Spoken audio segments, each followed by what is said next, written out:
তো শুরু করা যাক আজকের প্রেসি রাইটিং। অনেক দিন পর আমরা প্রেসি নিয়ে আলোচনা করছি, আর এটা হবে আমাদের 17তম প্রেসি রাইটিং। পিকেদের সরকারের এক্সারসাইজ থেকেই আমি প্যাসেজটাকে তুলে নিয়েছি। তোমাদের কাজ হচ্ছে প্যাসেজটাকে পড়া, আর পড়ে তাকে কি করা, ছোটতে পরিণত করা। এবার একখানা জিনিস আমি দেখতে পাচ্ছি, যত পরীক্ষার ডেট এগিয়ে আসছে তোমাদের অনেকের মধ্যেই একটা প্রেশার ভাব চলে আসছে, তোমরা টেনশানে ফিল করছো। কিন্তু একবার একটু ঠান্ডা মাথায় যদি ভেবে দেখো, এই জিনিসগুলো যত আসবে, টেনশন হোক, নেগেটিভ ভাবনা চিন্তা হোক, প্রেশার হোক, এগুলো যত আসবে পরীক্ষার হলে যখন যাবে, সেগুলো কি তোমার জন্য খুব একটা ভালো হবে নাকি ব্যাড ইম্প্যাক্ট পড়বে? তোমরা অবশ্যই জানো এটা ব্যাড ইম্প্যাক্ট পড়বে, আর তার জন্য নাম্বারও নেগেটিভ হয়ে যাবে, নাম্বারও কমে যাবে। শুধুমাত্র এই টেনশনের কারণে তুমি যতই ভালো প্র্যাকটিস করো, তুমি টেনশন করছো, নিজের উপরে প্রেশার ফিল করছো, তোমার রাইটিং কখনো ওই মাপের হতে পারে না। আর রাইটিং যদি ওই মাপের না হয়, মানে সঠিক ভাবনা চিন্তা যদি না হয় সেই সময় প্রেশারের কারণে, টেনশনের কারণে, তবে তো রাইটিং বাজে হবেই, আর রাইটিং বাজে হলে নাম্বার খারাপ হয়ে যাবে। তো জিনিসগুলোকে অ্যাভয়েড করতে হবে। এবার অ্যাভয়েড কিভাবে করবে? নিজের উপরে কনফিডেন্স রাখো যে প্রেসি আবার কি, রিপোর্ট রাইটিং কি, এরা তো কিছুই না এমন। শুধু প্রেসে কি একটা বড় জিনিসকে ছোট আকারে প্রকাশ করো, যাতে তার মিনিংটা ওর মধ্যে থাকে। মোদ্দা কথা এটা, একটা বড় প্যাসেজকে তোমাকে ছোট আকারে সামনের জনকে বলতে হবে, এই ফিলিংসটাকে আনো। একটা বড় ঘটনা ঘটেছে, সেই বড় ঘটনাকে তুমি ছোট আকারে সামনে যে কোনো একজনকে, ব্যক্তিকে বলবে, এই ফিলিংসটাকে নিজের মনের মধ্যে আনো। আর যেন এটা রিয়েল ফিলিংস থাকে, যে আমি সত্যি সত্যি একটা প্যাসেজ যখন পড়ছি, আমি ভাববো যে প্যাসেজের যে জিস্ট আছে সেটা আমি সামনের জনকে বলবো। আর যদি এই ফিলিংস চলে আসে না, তুমি অনায়াসে যে কোনো প্রেসই হোক না কেন তুমি অনায়াসে করতে পারবে, যদি সামান্য একটু ইংলিশের নলেজ থাকে তবে। আমি বলতে চাইছি এই ক্লারিক্যাল লেভেল হোক, WBCS-এরও কিছু মিসলেনিয়াস হোক, এই সমস্ত লেভেল তুমি অনায়াসে কাভার করে দেবে শুধুমাত্র এই জিনিসের দ্বারা। রিপোর্ট কীভাবে লিখবে? টেনশন কিসের? একজন রিপোর্টার হিসাবে ভাবো না। একটা রিপোর্টার কি করে? সে টেনশনে বসে থাকে না, যে ঘটনাটা ঘটছে সেটাকেই সে সাজাচ্ছে। এবার তোমরা যদি এরকম টেনশন করো, স্যার আমি ইংলিশ লিখতে জানি না, মানে ট্রান্সলেট করতে জানি না, তার ব্যাপার আলাদা, সেই ক্ষেত্রে কিছু করণীয় নেই। কিন্তু যদি তুমি ট্রান্সলেশন ইংলিশ সম্পর্কে সামান্য নলেজ যদি থাকে, তবে কোনো টেনশন নেই। রিপোর্ট রাইটিং যখন লিখবে, জাস্ট কি ঘটনা ঘটছে, ঘটনাটা কি ঘটেছে। সাপোজ ধরো প্লেন ক্রাশ একটা ঘটনা, যেটা তোমাদের রিপোর্ট রাইটিংয়ে লিখতে হবে। তো প্লেন ক্রাশের শুরুতে কি দেওয়া উচিত, তারপরে কি দেওয়া উচিত, তারপরে কি দেওয়া উচিত, বাংলাতে যেন এই জিনিসটা তোমাদের মধ্যে ভাবার ক্যাপাবিলিটি যেন তৈরি করতে পারো তোমরা, এইটা এই সময় ভাবো। বুঝতে পেরেছি? একবার যদি এটা রিয়াকশন যদি ফাস্ট হয়ে যায়, যে প্লেন ক্রাশের সময় বা ট্রেন অ্যাক্সিডেন্টের সময় বা সুনামির সময় আমি কি লিখবো, যদি একবার এই বাংলার এই সেন্সগুলো চলে আসে, রিয়াকশনগুলো যদি চলে আসে, যে পরপর আমি কি লেখা উচিত একজন রিপোর্ট রাইটারের, মানে একজন যিনি রিপোর্ট তৈরি করছেন রিপোর্টারের, তবে আর কোনো চিন্তার কারণ নেই। পরীক্ষাতে এটাই ইম্পর্টেন্ট জিনিস। আমরা জানি না পরীক্ষাতে ইম্পর্টেন্ট জিনিস কি, আমরা ভাবি যে কোনো কিছু পড়ে চলে যাব, আর ওটা কমন চলে আসবে। কমনের ব্যাপার যারা ভাবে না, খুব বোকামির কাজ করে ফেলে, যে কমন আসবে, ওটা খুব বোকামির কথা। যদি কমন আসে কোনো একটা টপিক, সেটা শুধু তোমার কমন আসবে না, একাধিক স্টুডেন্টের কমন আসবে, সেই ক্ষেত্রে নাম্বার এমনিই হাই হবে। এই জিনিসটা বোঝো, নিজস্বতাকে বজায় রাখো, মানে নিজস্বতা মানে নিজের অ্যাবিলিটি তৈরি করো। যে কোনো প্যাসেজ দেখো, যে কোনো রিপোর্ট রাইটিং হোক, আগে নিচে বাংলাতে তাকে ট্রান্সলেট করার চেষ্টা করো, বাংলাতে সিকোয়েন্সকে সাজাও। রিপোর্ট রাইটিংয়ের ক্ষেত্রে স্পেশালি বলছি। আর প্রেসিতে কি করবে? প্রেসিতে সামনের জনকে ছোট করে বলো, যে কোনো ফিলিংস, রিয়েল ফিলিংস নিয়ে করো। একটা প্যাসেজ পড়ো, আর তাকে রিয়েল ফিলিংস, মানে এটা শিওর ভাবো সামনে একজন বসে রয়েছে, তাকে আমি বলবো। ঠিক সেরকমভাবে আমরা আজকে এই জিনিসটা করব, যে এই প্যাসেজ রয়েছে তোমাদের কাছকে, এই প্যাসেজটাকে তোমাদের পড়া, আর পড়ে তোমাদের মনের মধ্যে এই ফিলিংসটা আনা, যে তোমার সামনে একজন ব্যক্তি বসে রয়েছে, তাকে তোমার ছোট করে এই টোটাল ঘটনাকে বলতে হবে। এমনভাবে বলতে হবে যাতে কোনো ইম্পর্টেন্ট পয়েন্ট মিস না হয়ে যায়, যাতে সে ওভারঅল আইডিয়াটা সে পেতে পারে। যদি ফিলিংস রিয়েল থাকে না, তবে তুমি অনায়াসে করতে পারবে। আরে এটাই তো প্রেসি রাইটিং, আর কি আছে এর মধ্যে? আর কোনো কিছু নেই এর মধ্যে। এইটা নিজেরা একবার ট্রাই করে দেখো। আর একটা করলে তো হবে না, একাধিক প্রেসি ট্রাই করতে হবে এরকমভাবে, একাধিক বড় বড় ঘটনাগুলোকে শর্ট করে বলতে হবে। পরীক্ষাতে কেন প্রেসি দেয়? এই কারণে দেয় যে বড় ঘটনা তোমার মধ্যে ছোট করার ক্ষমতা আছে কিনা। সাপোজ তুমি কাউকে ইমেল লিখে পাঠাবে, এবার ইমেল যদি তুমি একটা ইমেল যদি তুমি 10 পেজের ইমেল পাঠাও কাউকে, সেটা কি ঠিক আছে? সেটা তো ঠিক নেই। তাহলে ইমেল যখন তুমি পাঠাবে, ক্লারিক্যাল পোস্টে রয়েছে, ইমেল পাঠাতে হতে পারে, সেই ক্ষেত্রে তোমার মধ্যে ওই ক্যাপাবিলিটি আছে কি না যে কোনো বড় জিনিসকে একটু শর্ট করে লিখতে হবে, প্লাস টোটাল ঘটনা যেন তার মধ্যে থাকে, সেইটা দেখার জন্যই তো প্রেসি করাচ্ছে। তো সেই ফিলিংসটাকে এনে প্রেসি করো, দেখো আর কোনো প্রবলেম থাকে কিনা। কোনো প্রবলেম থাকবে না। আমরা আসল জিনিসই জানি না, না জেনে হচ্ছে উল্টো পাল্টা জিনিস আমরা শুরু করে দিই, এই কারণে প্রবলেম, এই কারণে টেনশন আসছে তোমাদের। একবার এই জিনিসগুলো করো, দেখো না কনফিডেন্স কোন লেভেলে থাকে। আর নিজের উপরে বিশ্বাস রাখো যে আমি পারবো। পারবো মানে পারবোই, সবাই পারে। এর আগেও যারা সিনিয়র দাদারা ছিল তারাও পারে, তারাও পেরেছে। দাদা দিদিরা যারা ছিল তারাও পেরেছে, তারা চাকরি করছে। তো আমরাও পারবো, অবশ্যই পারবো। আইএএস চাকরি পেয়ে যাই, তো আমরা এটা পারবো না? অবশ্যই পারবো। তো চলো শুরু করা যাক। সবার প্রথমে কাজ হচ্ছে একটা ওভারঅল একটা আইডিয়া নেওয়া যে কতগুলো ওয়ার্ড আছে আমাদের।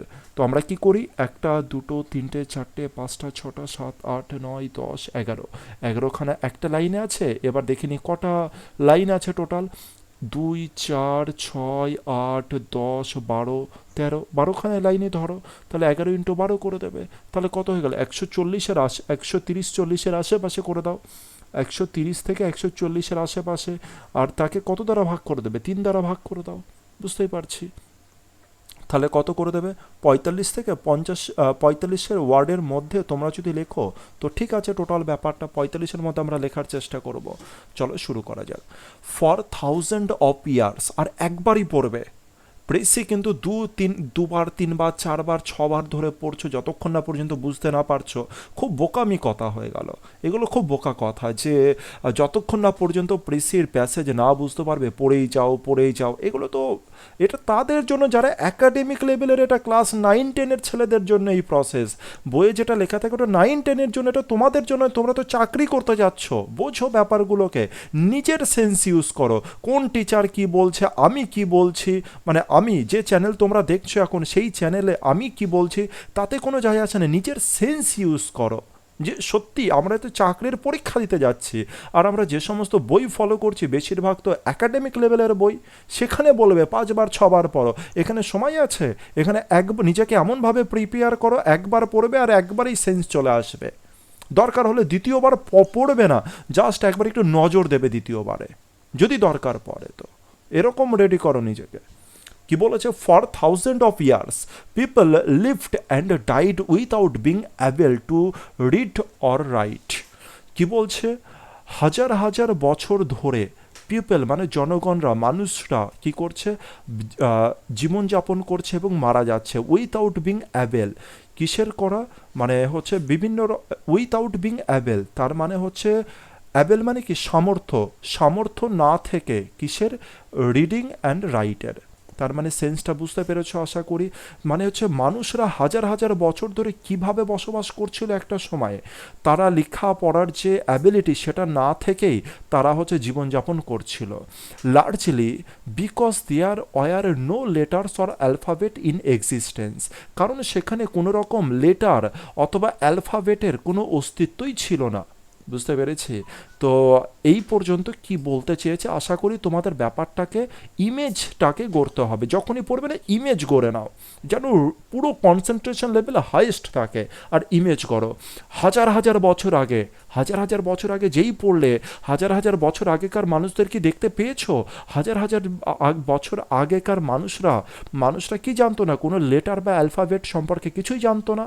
আর যদি না জানে তাহলে তারা কি লিখতে পড়তে পারবে? লিখতে পড়তে পারতো না তখনকার মানুষ, ভাবো না একটু।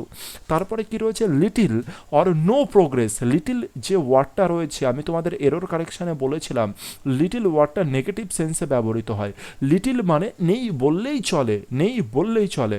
Little or no progress, little যেহেতু নেগেটিভ তাই তার সাথে দেখো নো প্রোগ্রেস, দুটোই সিমিলার ক্যাটাগরির ওয়ার্ড, লিটিল অথবা নো, তাই এখানে এই দুটোকে অরের মাধ্যমে দিয়েছে।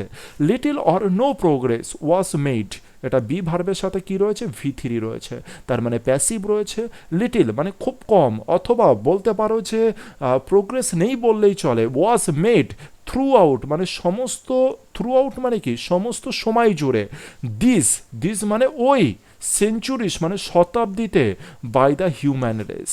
এর মানে কি বলছে, লিটিল মানে নেই বললেই চলে, অথবা কোনো প্রোগ্রেস নেই, ওয়াজ মেড কোনো প্রোগ্রেস হয়নি ওই সমস্ত সেঞ্চুরি, ওই সমস্ত শতাব্দী জুড়ে, কার দ্বারা, হিউম্যান রেস মানে মনুষ্য জাতি দ্বারা। বুঝতে পারলাম। Main were not able to pass their knowledge to those who came after them. আচ্ছা, এবার এই পর্যন্ত থেকে তোমরা কি বুঝতে পারলে? এটা বুঝতে পারলে যে মানুষ যারা রয়েছে তাদের মধ্যে কোনো নলেজই ছিল না লেটারের অথবা অ্যালফাবেটের। যদি তাদের মধ্যে লেটার আর অ্যালফাবেটের নলেজই না থাকে, সেই সময় যদি তাদের অস্তিত্বই না থাকে লেটার বা অ্যালফাবেটের, সেখানে কি কোনো বই থাকতে পারে, কোনো রকম বই? তারা কি এইগুলো থাকতে পারে? এগুলো তো থাকতেই পারে না, কারণ সেখানে অ্যালফাবেটেরই অস্তিত্ব নেই। তো তারা লিখবে আর পড়বে কি করে? তার লিখতেই বা পড়তেই যদি না জানে, তবে বই আসবে কোথা থেকে? বুঝতে পেরেছি। এইটা ছিল প্রথমকার সেন্স। এর পরের সেন্স কি বলছে, man were not able to pass, মানুষরা সমর্থ হতো না পাস করতে। পাস করা মানে কি, একজন অপরজনকে পাস করতে সমর্থ ছিল না। কি পাস করতে? দেয়ার নলেজ, তাদের নলেজকে, টু দোস মানে তাদেরকে, হু কেম আফটার দেম যারা তাদের পরে এসেছিল, for there was no way of recording their experiences. এর মানেটা কি দেখো, এর মানে বলছে মানুষরা মানে সেই সময়ের জনগণরা তাদের নলেজ, তাদের এক্সপিরিয়েন্সগুলোকে পরবর্তী ব্যক্তিদের শেয়ার করতে পারতো না বা পাস করতে পারতো না। পরবর্তী জন্য মানে কি, সাপোজ তোমাদের যে, আমরা যে প্রজন্মে বাস করছি, এই প্রজন্মের ব্যক্তিরা যখন আমাদের সন্তানদের, মানে প্রজন্ম মানে বুঝতে পারছো তো, কেম আফটার দেম মানে এক প্রজন্মের কথা আর এক প্রজন্ম যদি না জানতে পারে সেই কথা বলছে। যেহেতু তাদের মধ্যে এই সমস্ত জিনিসগুলো লেখার কোনো জিনিসই ছিল না, তাই তারা লেখা বা পড়ার কোনো জিনিসই ছিল না, তাই তারা তাদের নলেজকে মানে একটা প্রজন্মের ব্যক্তিরা যে নলেজগুলো গেইন করেছে, তারা কি করতে পারতো না, পরবর্তী যে প্রজন্ম আসতো তাদেরকে সেটা সে পাস করতে পারতো না, কারণ সেখানে লেখার কোনো রকম অস্তিত্বই ছিল না। আমরা কি করি, যেমন প্রচুর আগেকার জিনিস সম্পর্কে এখন নলেজ নিতে পারি। কিভাবে নলেজ নিতে পারি? কারণ সেই সময় কোনো না কোনো কিছু লেখা ছিল, পুঁথিগতভাবে হোক, দেওয়ালে কোনো আকার মানে কিছু এঁকে রেখেছিল, সেটা থেকে হোক আমরা নলেজ নিই। তো আমরা নলেজটা কীভাবে নিচ্ছি, যে কোনো কিছু একটা মাধ্যম রয়েছে, সোর্স রয়েছে, যার মাধ্যমে আমরা নলেজ নিতে পারছি, কিন্তু সেই সময় এগুলো কোনো কিছুই ছিল না, তাই তারা নিজের নলেজকে শেয়ার করতে পারতো না পরবর্তী হচ্ছে প্রজন্মকে। এরপরে কি বলছে, অ্যাট লাস্ট অবশেষে, হাউ এভার যাই হোক, in the ancient land of Egypt, Egypt মানে জানি মিশর, বলছে মিশরে, অবশেষে মিশরে কি ঘটলো, a very clever method of writing developed around about 4000 BC. BC মানে বিফোর ক্রাইস্ট, মানে যীশুখ্রিস্ট জন্মের 4000 বছর আগে। অবশেষে কি হলো দেখো, এই ভেরি ক্লেভার মেথড মানে হচ্ছে খুব, মানে কেমন মেথড, খুব ক্লেভার, একটা খুব ক্লেভার মেথড, যেটা কি হয়েছিল, তৈরি করা হয়েছিল, যেটা মানুষরা কি করেছিল, তৈরি করেছিল কত খ্রিস্টাব্দে, 4000 বিসিতে, 4000 বিসি মানে হচ্ছে খ্রিস্টপূর্বাব্দে। It was composed of little pictures, আর এইগুলো তৈরি করা হতো, এই যে রাইটিংয়ের যে মেথডগুলো ছিল, এটা কিভাবে তৈরি করা হতো, কম্পোজড অফ লিটিল পিকচার, বিভিন্ন রকম ছবির মাধ্যমে, অ্যান্ড সিম্বলের মাধ্যমে। হঠাৎ করে তুমি এবিসিডি তো লিখতে পারবে না, হঠাৎ করে মানুষ এবিসিডি লিখে দেবে না। তো ধীরে ধীরে ধীরে ধীরে করে লেটারের, অ্যালফাবেটের বলো হচ্ছে ক্যারেক্টারের, ধীরে ধীরে করে কি হলো, আবির্ভাব হলো। তো শুরুয়াত কি ছিল, শুরুয়াত ঘটেছিল হচ্ছে ইজিপ্টে, কত সালে, 4000 বিসিতে। আর এর শুরুয়াত কিভাবে হয়েছিল, লেটারের শুরুয়াত বিভিন্ন রকম ছবির মাধ্যমে, বিভিন্ন রকম সিম্বলের মাধ্যমে। দিস পিকচার্স ইনক্লুডেড, এই যে পিকচারগুলো যেগুলো করা হতো, সেগুলো কিসের ছিল, এনিম্যালের ছিল, বার্ডের ছিল, and in fact object of all kind, আর বলতে পারো অবজেক্ট যেগুলো করা হতো বিভিন্ন রকম, অল কাইন্ড মানে সমস্ত ধরনের। This were carved on walls of temples and tombs. আর এই যে পিকচারগুলো ছিল, এগুলো তো কোনো জায়গায় তো মানে লেখা হয়েছে। তো লেখা সেই সময় তো আর পেন এগুলো কোনো কিছু ছিল না, তো সেই সময় কি করা হতো, দেওয়ালে কি করা হতো, কার্ভ করা হতো। কার্ভ মানে কি, খোদাই করা হতো। দিস, দিস মানে কি, এই সমস্ত পিকচার, এই সমস্ত সিম্বলের কথা বলেছে। ওয়ার কার্ভড মানে বি ভার্বের সাথে ভি3, এই পিকচারগুলো সিম্বলগুলোকে খোদিত, খোদাই করা হয়েছিল, খোদাই করা হয়েছিল, তাই বি ভার্বের সাথে ভি3, খোদাই করা হয়েছিল। কোথায়, অন দ্য ওয়ালস, কোথায়, দেওয়ালে। কোথাকার দেওয়ালে, টেম্পল অ্যান্ড টমস, টমস মানে জানো যে কবরের এই সমস্ত জায়গাতে। And written by hand on rolls of papyrus. Papyrus মানেটা কি একটু বলে দিই। যেমন তোমরা দেখেছো যে তাল পাতায় লেখা হয়, এরকমভাবে, এরকম হচ্ছে একটা জিনিস প্যাপাইরাস, বলতে পারো ওই ধরনের। এবার প্যাপাইরাসটা কী দ্বারা তৈরি হতো, the Egyptian plant in it's dried state, মানে যে ইজিপ্টে মানে মিশরে যে প্ল্যান্টগুলো পাওয়া যেত সেগুলো যখন শুকিয়ে যেত সেখান থেকে প্যাপাইরাসটা তৈরি করা হতো। সার্ভড অ্যাজ রাইটিং পেপার, যেটাকে কী হিসাবে ব্যবহৃত হতো, রাইটিং পেপার হিসাবে যেটা ব্যবহৃত হতো। রাইটিং পেপার মানে কি, যার উপরে লেখা যায়, এমন জিনিস হিসাবে ব্যবহৃত হতো। তো চলো এবার লেখা যাক। তো ঘটনা বুঝতে পেরেছো যে কি বলেছে, হাজার হাজার বছর আগে কোনো রকম লেটার বা এগুলো কোনো কিছু ছিল না, তাই মানুষরা নিজের যে জ্ঞান রয়েছে সেগুলো পরবর্তী প্রজন্মকে জানতে পারতো না। কিন্তু কি হলো, 4000 বিসিতে ইজিপ্টে মানে মিশরে কি হলো, দেখা গেল হচ্ছে বিভিন্ন রকম পিকচার, সিম্বল ইত্যাদির মাধ্যমে লেখা শুরু হয়ে গেল। মানে এগুলোর মাধ্যমে মানুষ নিজের মনের ভাব প্রকাশ করা শুরু করলো। আর এর মধ্যে কি ছিল, অ্যানিমেল, বার্ড, বিভিন্ন রকমের ছবি এগুলো ছিল। এছাড়া যে প্ল্যান্ট রয়েছে, যেগুলো ড্রাই স্টেটে প্ল্যান্টের মাধ্যমে, মানে বুঝতেই পারছো যেগুলো তালপাতার জিনিস। তালপাতার জিনিস মানে কি, এটা জাস্ট বোঝানোর জন্য বলছি। তালপাতার উপরে যেমন লেখা হতো, সেরকম ইজিপ্টে যে প্ল্যান্টগুলো হতো সেখান থেকে ওই রকম জিনিস বার করে সেখানে লেখা হতো। তো এটাকে দেখো আর এবার নিজের থেকে জিনিসটাকে রেডি করার চেষ্টা করো। তো আমি এটা লিখেছি, দেখো, দীর্ঘদিন ব্যাপী মানুষের অক্ষর সম্পর্কে কোনো জ্ঞান ছিল না।